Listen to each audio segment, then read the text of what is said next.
175 మంది కోసం ఒకే ఒక్కడు తిరుగుతున్నాడు. సునీల్ నిలబడతా ఉన్నాడు, గీతమ్మ నిలబడతా ఉంది, ఉమాబాల నిలబడతా ఉంది, మిథున్ నిల్చోబడతా ఉన్నాడు, కిట్టు నిలబడతా ఉన్నాడు, వంశీ నిలబడతా ఉన్నాడు. గుడివాడ నుంచి నేను చెప్పాల్సిన అవసరం లేదు.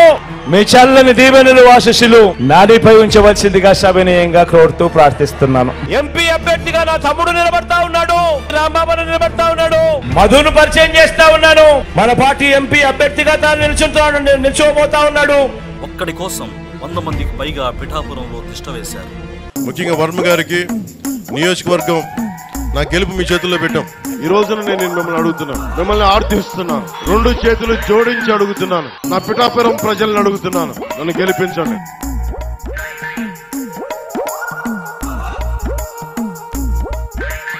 దీన్ని బట్టి అర్థం చేసుకోవచ్చు ఎవరి దమ్ము ఎంతో, ఎవరి కలేజా ఎంతో. ఒకవైపు ఎండలు దంచి కొడుతున్నాయి, మరోవైపు ఎన్నికల వేడి పీక్స్ లో ఉంది.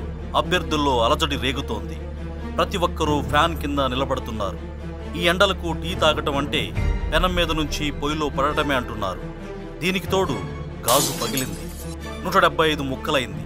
జనసేన పార్టీ గుర్తుగా ఉన్న గాజు గ్లాసును ఎన్నికల కమిషన్ ఫ్రీ సింబల్ చేసింది. ఈ దెబ్బకు గాజు పగిలింది. పవన్ చెప్పినట్లు గ్లాసు పగిలి చాలా పదునెక్కింది. కాకపోతే అది అటు తిరిగి ఇటు తిరిగి పవన్ కి గుచ్చుకుంటోంది. నెత్తురు కారుతున్నా చెప్పలేని పరిస్థితి. పైగా మండే ఎండ, మండుతున్న నొప్పి ఎలా ఉంటుందో బయటకు చెప్పుకోలేరు. ఎన్నికల కమిషన్ను అడగలేరు. 21 స్థానాలతో పాటు మిగతా 154 నియోజకవర్గాల్లో కూడా గాజ్ గ్లాస్ సౌండ్ చేస్తోంది. ఒక్కో సెగ్మెంట్లో ఒక్కో ముక్క పవన్ గుండెను గిల్లుతోంది. వైసీపీ వ్యతిరేక ఓటు చీలకూడదనే బాబుతో జట్టు కట్టాడు. ఇప్పుడు ఆయన గాజు ముక్కలే ఆ ఓట్లు చీల్చుతాయనే భయం పట్టి పీడిస్తోంది. తలచినదే జరిగినదా దైవం ఎందులకు అని పెద్దలు ఊరికే అనలేదు.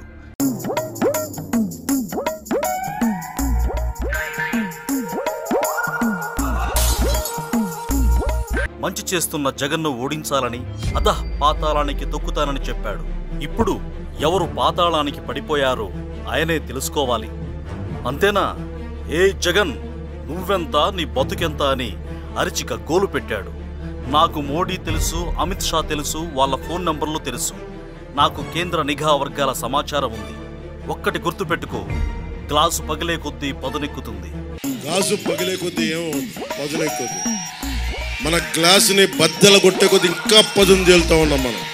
ఇన్ని కబుర్లు చెప్పాడు. ఇప్పుడు చూస్తే చివరకు సేనాని గాజు గ్లాసును కాపాడుకోలేకపోయాడు. గాజు ముక్కలను ఏరుకోవాలంటే 175 నియోజకవర్గాలు తిరగాలి. పిఠాపురంలో ప్రచారానికి దిగిన 2 రోజులకే హీరో గారికి జర్రమొచ్చింది. హెలికాప్టర్లో హైదరాబాద్ వచ్చి బజ్జున్నాడు. ఇప్పుడు ఫ్రీ సింబల్ ఎంత రచ్చ చేస్తుందో, జనసేనను ఏం చేస్తుందో wait and see mister Pawan Kalyan.